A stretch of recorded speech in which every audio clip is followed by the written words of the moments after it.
Hello, everyone, and welcome back down here to the Gamer's Den with me, your host, Jordan, your master of lore and storyteller extraordinaire.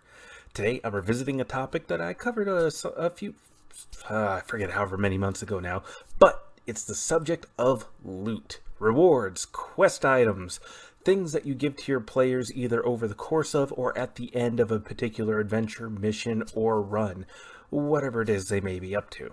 Now, I gave out what I thought were some pretty solid or interesting ideas for loot, but I have more.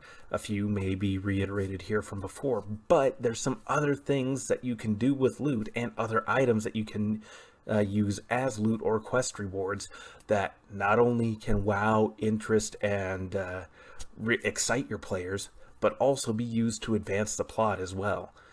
So, let's just dive right into it, shall we? Of course, you have your standard stuff. You have your gold, silver, platinum. You have all sorts of precious gems, works of art, weapons, armor.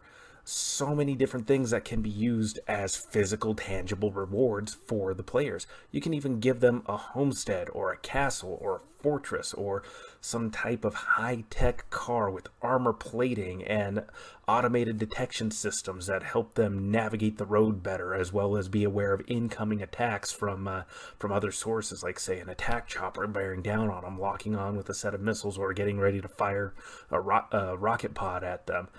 Any number of things that are still really cool and really interesting, but after a while, sometimes, especially multiple different adventures across multiple different characters, if you've been running with the same group for a while, you need to try to find a way to just jazz things up a little bit. It's fine to say, oh, you have a pile of gold coins here worth 5,000 gold pieces.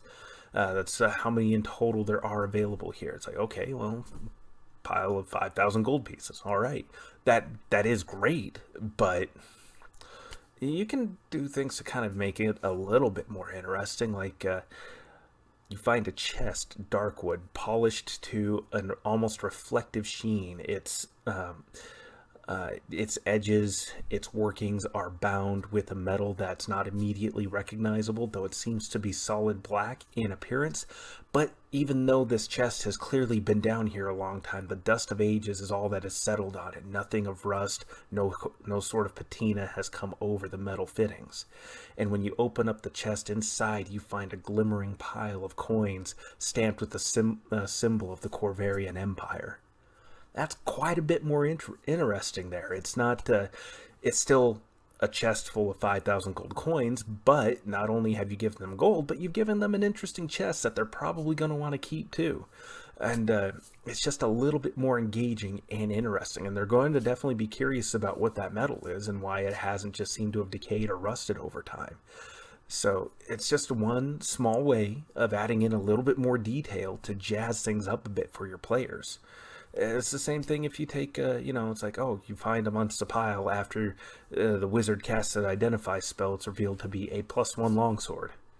Well, I mean, that's that's great. It's a magic weapon. It's as far as magic weapons go, it's the absolute most basic kind of magic weapon. The barest bones of enchantment upon it still is more accurate and deals just a touch more damage than a regular longsword may be able to. But you can go a step further with it because this is a masterwork quality item. Only the most masterfully made, balanced, and exquisite of pieces are really fit for enchantment.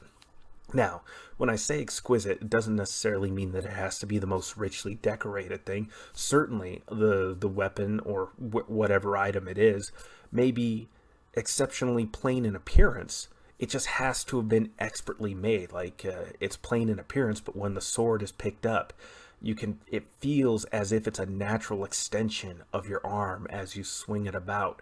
The tip and the blade both move effortlessly in your hand. It feels almost as if it's a living extension of your will made manifest, and that will is to, well, depending on the player, is to kill, destroy, defend, or protect, however that is. And as you look upon the blade, you see marvelously etched as the most finest detail the scrollwork running down the spot, running down the blade's fuller. You see an arcane script work. It's beyond your capabilities to understand, but you recognize it as something marking it as unique, something not readily apparent at first glance when you first laid eyes upon this blade.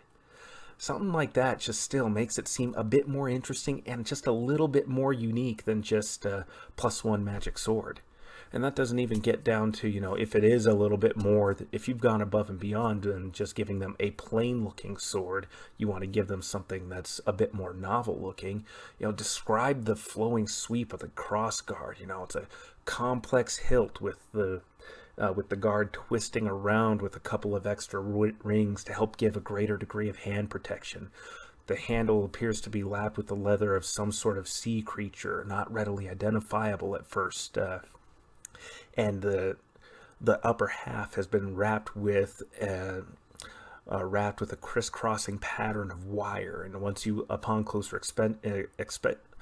inspection, you realize that the wire is actually a dull-colored mithril.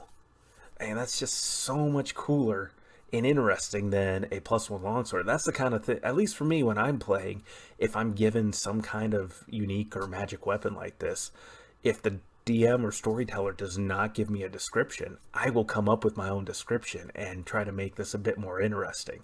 And I absolutely do love, adore, and appreciate those moments when that level of detail is provided. It's just way, way cooler, and it just...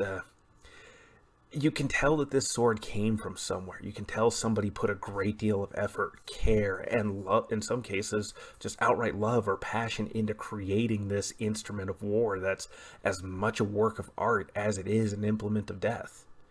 And that just is, again, it's way more engaging and interesting than just a regular old description of the absolute bare bones mechanical function of the item. That's another reason why I prefer having roleplay over just base mechanical descriptions. Role-playing just makes things that much more interesting and fun. But we can even go a step further with all of this. Like I said, you have gemstones, we have fortresses, vehicles, even animals like horses or dogs or whatever can be interesting rewards depending on what the setting is or what exactly you're giving them. But let's move on to something more about how you can use loot and quest rewards or mission rewards as a way to engage your players but still move the plot along. It's very, very easy to do, but there are some outside the box examples that you can really make use of. And an example that I'll give you that has occurred to me as I was looking through my Shadowrun book was, why not give company stock as a reward? Now, hear me out on this. Why would a mega corporation be interested in giving stock options to a bunch of Shadowrunners? Well, this would assume, to a certain extent, at least mid-level, maybe higher tier Shadowrunners. I say mid-level. Shadowrun, just to give you a quick synopsis on how it works, you acquire points over adventuring called karma. You spend karma to buy up your skills and your stats. The higher you go, the more karma is required to spend on them. So it's not so much done by levels as it is by how many points you have invested in your character and how you have them invested. That determines how overall effective they are. There's also equipment to consider as well, but that's a whole nother thing. Maybe we'll do a rundown on how Shadowrun works and all of that another time. But why would a mega corporation be interested in giving a bunch of, black operations criminals who are engaging in corporate espionage on their behalf? Why would they give them stock options? Well, a couple of reasons. One, a mega corporation has the ability to set up social identification numbers or SIN numbers that have replaced social security numbers for most of the world's population. And, you get the idea. It's not the rest of the world uses social security numbers, but you get the idea. Everybody has an identification number, and identification numbers are unique to different nations and mega corporations. So With that said, they can set up essentially fake IDs for the entire party at very minimal cost to themselves, IDs that are going to be, for all intents and purposes, clean and with no criminal records, and probably pretty hard to crack for anybody wanting to investigate this random Joe McDonough who has several thousand in company stocks available to them. So they can set up the IDs, and once they give them stock options, it's an inherent value there that the players can cash out for new yen, which is the currency for Shadowrun. They can cash it out right away for new yen, but if the company continues to do well, that stock will rise. The inherent value of each stock will rise, and so it may be worthwhile for the players to not cash out right away. And it's a way of establishing a stronger connection between the mega corporation and the players. Everything still has to go through a deniable asset mediary like Mr. Johnson, who, if anything gets found out about the Shadowrunners and they're working with this Mr. Johnson and the interest of corporate espionage on behalf of this said mega corporation, the mega corporation goes, well, never heard of them, no idea what they're doing. They can just sweep that away, but it still establishes a stronger financial interest on behalf of the players, because if that stock price rises, then when they do go to cash out those stock options, they can earn a greater bang for their buck. Now, what are ways that they can increase those stock options? Well, they're experts on corporate espionage. They're experts on breaking into highly secure locations and facilities. If they're going to be much more interested in going out and disrupting the operations of other mega corporations. They're going to be interested in stealing plans, data, personnel, all sorts of things, causing damage and disrupting other mega corporations in every way, shape, and form that they are capable of doing so, thus giving the corporation they work for a pretty big edge. They're also going to be heavily interested in making sure that that corporation is protected against those kind of attacks, and so maybe more inclined to operate as security consultants or an emergency response team to deal with potential leaks or other Shadowrunners that have gone and done the same to that mega corporation. So it's an interesting way of tying a nice little controlling tie to the players while still letting them feel like, yeah, this is a decision we're making. And that's all you're really doing as the DM. You are presenting them with the decision. They can absolutely cash out at any time. And the stock on a mega corporation, that's going to be worth a solid amount of new yen.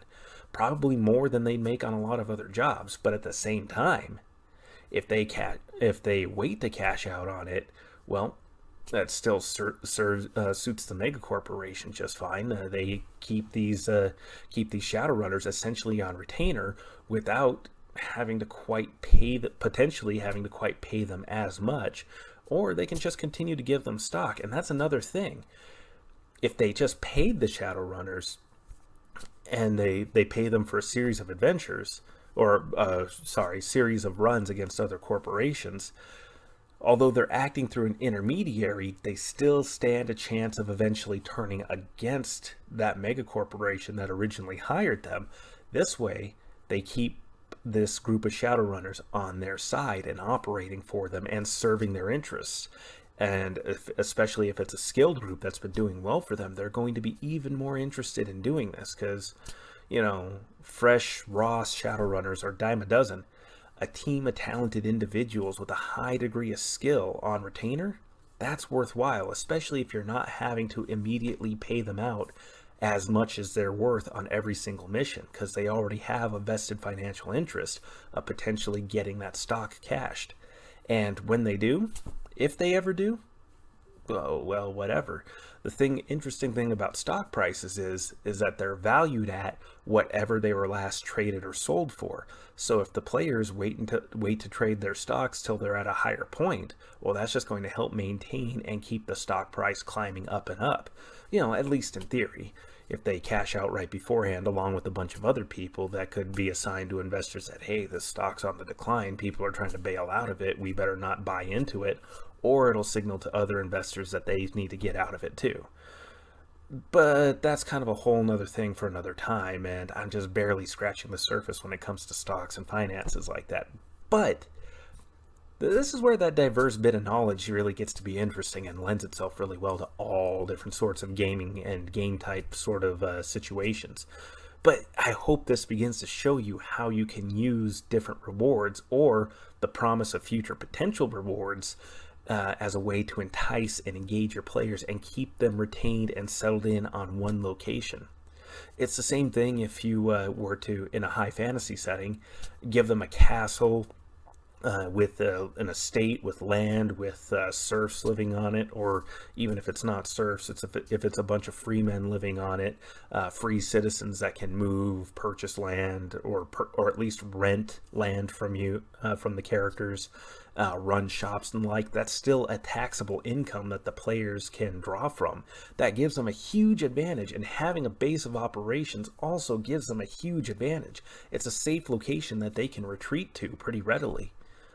But the thing is, it's also a known and very obvious safe location for them to retreat to pretty readily.